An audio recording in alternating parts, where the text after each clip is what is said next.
The final clash of the Titans as the curtain falls on one of the most spectacular motorsport shows ever seen in South Africa. The last race for the mighty Class A modified touring cars in the Wesbank Challenge. After 11 years, the formula is changing to American-style NASCAR-based V8 saloon cars. The swan song is at Cape Town's Killarney circuit, but apart from the cars, it was the stars who turned this into a success story. It's a very sad weekend because it's the end of the cars as we know them. After every race before this, no matter what has happened, you always know there's another race. If it didn't go well, then you could work harder and make up for it.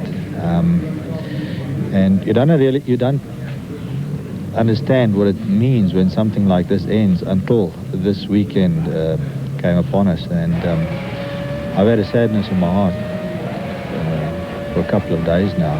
And as the weekend grows on, it becomes more so. They were very, very exciting cars to drive. Every time I got into the motor car, it surprised me anew with the amount of power it had, the braking forces it could generate. It's by far the most exciting vehicle that I've ever driven and probably ever will drive. Another stalwart in this formula is former champion Terry Moss, who together with his Rothmans Audi teammate Chris Aberdein has been responsible for many memorable moments in the Wesbank Championship. One can remember me taking over Panamera seat at VW, and the very first year I won the championship, Class A championship. Second year I won Class A. Third year I won Class A again. So for me it was a success story.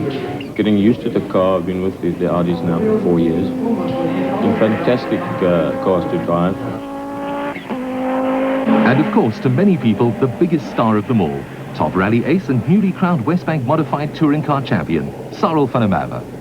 Well, of course, it's quite sad because it's the most exciting cars we've seen in this country for a long time, and they're not only exciting to watch, they're very exciting to drive too.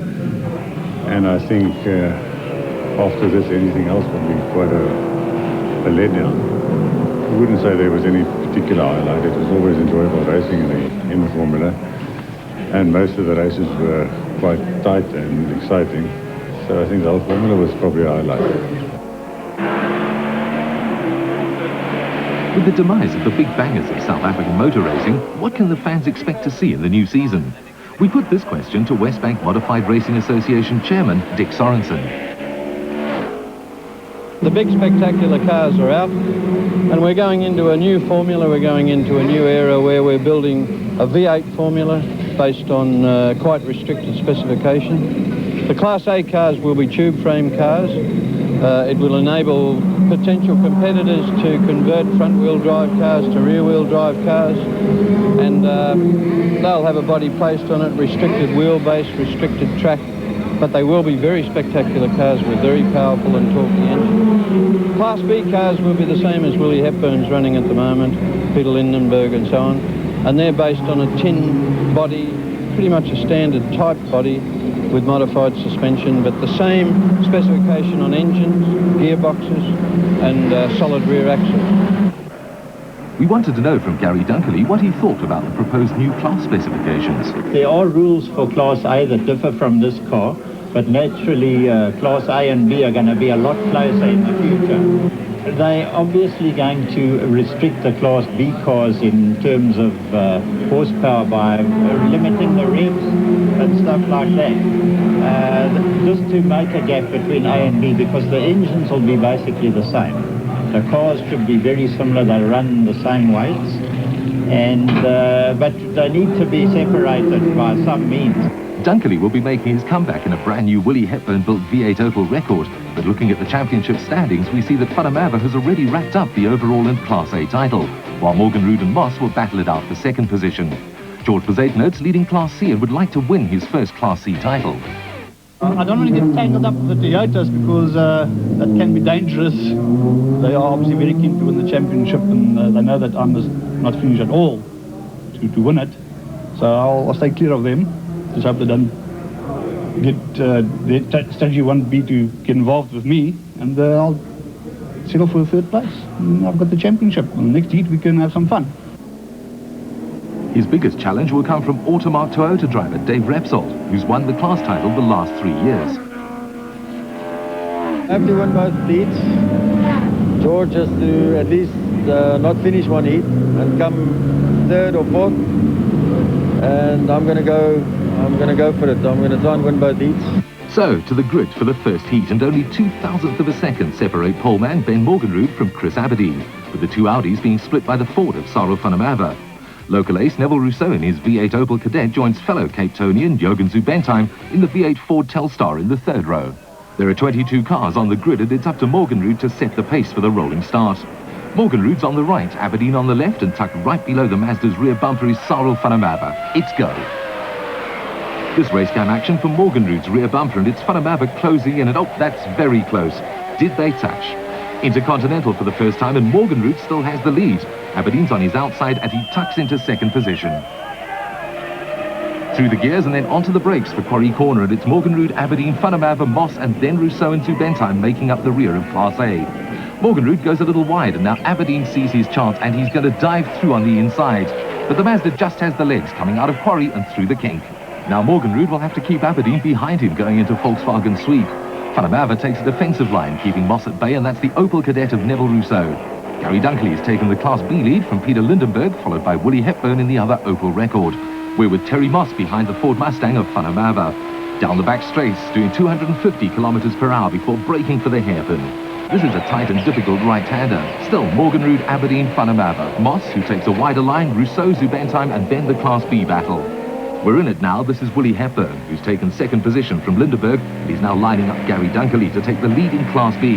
He's going through. He's right next to it. Yes, he's done it. Back to the leaders into lap 2, and still Morgenrood has Aberdein all over him as they take Conti Corner. How's this for a spectacular view? Like Jaws from the deep, Aberdeen's Audi looms menacingly. Just listen to that glorious sounding 4-rotor Mazda engine.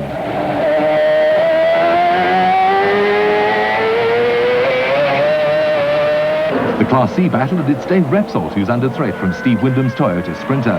Following at a safe distance is championship leader George Bezuidenhout in his Nissan Sentra. Now we're with Wyndham, who's on his home turf and knows Killarney like the back of his hand. He's a racer through and through, but has been suffering from inconsistency throughout the season. He took 2 wins in Port Elizabeth at the beginning of August, but had bad luck at the following meeting in September at Killarney and scored no points. Repsold, on the other hand, has scored in 20 out of the 22 previous races. He's going for a win to close the points gap between him and George Bezuidenhout, who has a 100% finish rate. This is the Class D battle. Charles Wilkin has taken the lead from Patrick Seddon, and Brian Maunder and his Golf is in third. Wilkin's already taken the class title for the year and is under no threat from anyone.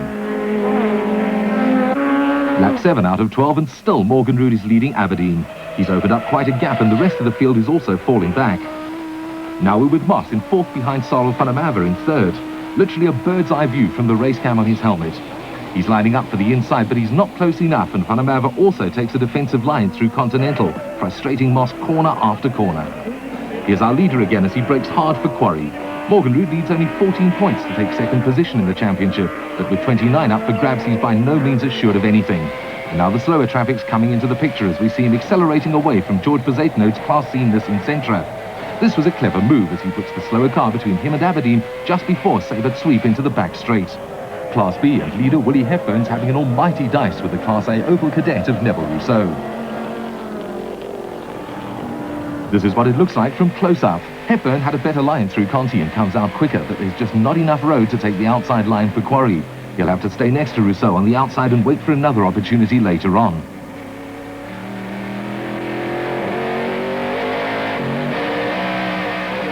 Back to the leaders, and still Morgenrood leads Aberdein, but behind them Steve Wyndham's taken the lead in Class C from Dave Repsold. Aberdein doesn't seem to have an answer for the flying Mazda. They're coming up to complete lap 8 with Ben Morgenrood still in the lead, and Morgenrood swerves to the left. There's something wrong. Yes, Aberdein sweeps past and Morgenrood slowing down dramatically. He's pulling off the track, and this seems terminal. What a cruel blow to a driver who still needs championship points and can ill afford not to finish. He's parked the car just after the Goodyear Bridge, and there he is. He seems to be fine, so something has definitely broken on the car. Hepburn and Neville Rousseau are still at it, hammer and tongs, and this time it's Hepburn first into the corner. Gary Dunkley second in Class B, and a little further back the newly crowned class champion Peter Lindenberg is lying in third. Here's our Class D leader Charles Wilkin, who's driven a faultless race from pole position in his class. He's still closely followed by Patrick Seddon in the Opel Cadet, with Brian Maunter taking up third position. It's the final lap coming up, and Aberdein enjoying a large gap between him and second place Salo van der Merwe. We're with Terry Moss behind the Ford Mustang of van der Merwe. He hasn't been able to get past it. It's probably a very frustrated Moss in third place. Van der Merwe's not about to give up his second position though, and he's keeping to the centre of the track. Nothing wrong with that, as long as you don't deliberately weave in front of the guy behind you to keep him from passing. The slower traffic isn't helping Moss's cause at all, but both get by cleanly. Back to Aberdein, who's had 2 wins this season. He won the first heat at the same venue in April, as well as the first heat in Port Elizabeth on the 6th of August. You can see the gap between first and second, and it's clear that Van der Merwe is holding up Terry Moss. Here's the Class B dice, and Gary Dunkley's rapidly closing in on Willie Hepburn. Hepburn still has Neville Rousseau to contend with, and quite a long way back is Peter Lindenberg. Lindenberg made sporting history this year by clinching both the Formula 1 Powerboat and Wesbank Class B championships. Into the second last corner for Chris Aberdein to take his 3rd victory of the year. No problems for him after the demise of Ben Morgenrood, but it's a furious battle for second between Salo van der Merwe and Terry Moss. Moss has only this one last chance, but van der Merwe neatly takes the defensive line again, and this is the way they're going to finish. An easy victory for Chris Aberdein, and with Moss finishing 3rd and no points for Ben Morgenrood, the 2nd position in the championship is a real possibility for Terry Moss. Willie Hepburn takes Class B honours ahead of a hard-charging Gary Dunkley, who started to come to grips with his new car, while Steve Wyndham takes Class C and Charles Wilkin Class D. George Bezuidenhout's second in class is enough for him to clinch the first national class title of his career.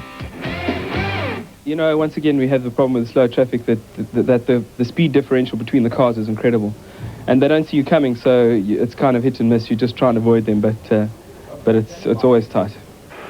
And while his pit crew were busy repairing the problem in Ben Morgenrood's car, we wanted to know from him what happened. One of the rose joints holding the upper wishbone broke off, and the back wheel was just flapping forward and backwards. We were quite lucky that the car didn't go into the wall. While Morgenrood had 1 race in which to achieve his objective, George Bezuidenhout had just achieved his. Yeah, I won the championship because I've finished in all the races between 1st and 3rd position. The Toyotas are quicker than me, but they had more mechanical problems, and I had no mechanical problems. That is the reason for winning the championship.